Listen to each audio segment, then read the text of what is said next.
I think it's a little bit like that. It's like, it's all the horror stories. Yeah. So, a lot of talk. Mm.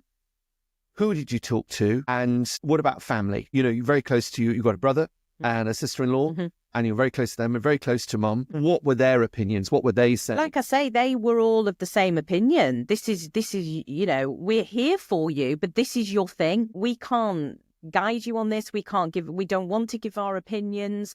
We just want you to know that we are there for you no matter what happens. We love you, and we want you and John to make the decision that is right for you and John.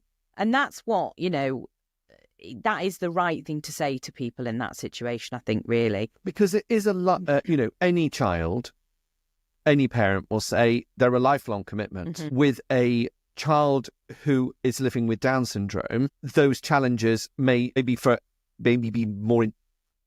that.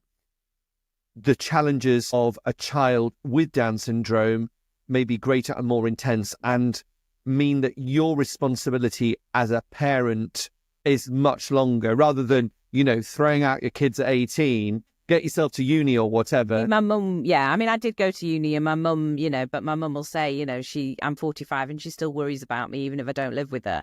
You know, it is a lifelong responsibility anyway. And I think, it's your attitude. What I've learned over the last 3 years is it's all about your attitude towards that and how you embrace that, really. But it was, you know, it was difficult for them to give an opinion, really, because, some of them might have been thinking, I don't want this for Laura. And others might have been thinking, well, you know, this could be the making of Laura, you know. And I think probably if I was to ask my friends and family to be completely honest, there would probably be a 50-50 split on that, I guess.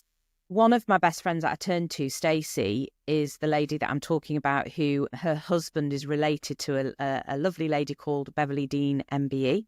And Beverly has a son, like I say, who has Down syndrome, who's in his late teens now. And when I reached out to Stacey, that was the first thing she said. She reminded me that I know Beverly, speak to Beverly. Yeah. You know, and that was the first thing, one of the first things I did. I rang Beverly and said, this is happening, Beverly. I know I don't really know you very well, but, you know, can you help?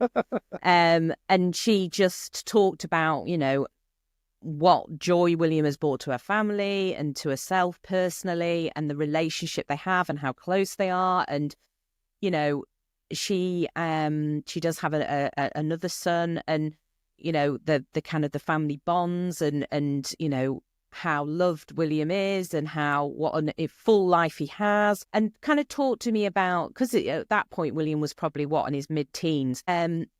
She talked about the kind of the stuff that she'd gone through with William in a very open and frank way of, you know, this was a challenge. This was, you know, this was great. This was more difficult. This, you know, schooling's been fantastic. He's got some good friends, you know, all that.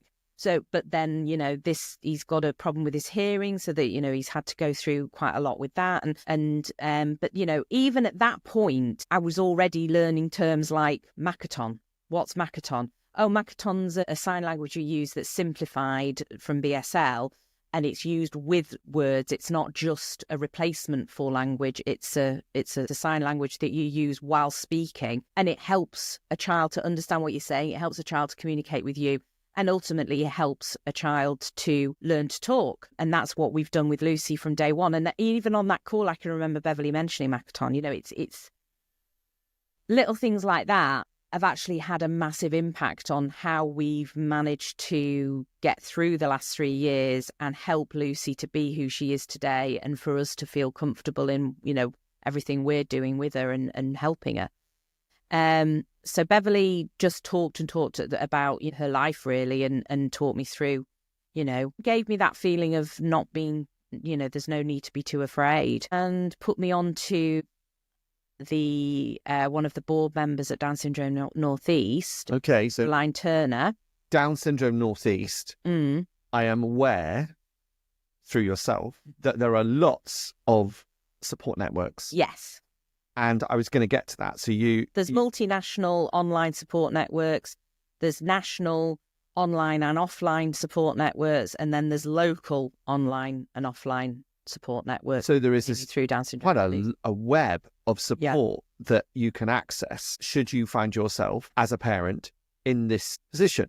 And of course, you were seeking all this advice and support so that you could make that decision for you as potential parents. Will we go ahead? Yeah, I was wanting to make an informed decision, and I was having, I was asking Beverly to be open and honest and frank with me. And I said, I'm going to be the same. And I did have those, that open discussion with her about, we are trying to make a decision here. We haven't decided we're carrying on. We're making a decision whether or not we're carrying on. And she was, and I know from mentoring families now myself that we're absolutely fine with that, because it's a thought process. If you have a prenatal diagnosis, it's a thought process everybody will go through, and it's just, it's something that happens, and everybody has that right to choose, and the people that choose not to continue, I totally understand. It is a very personal thing.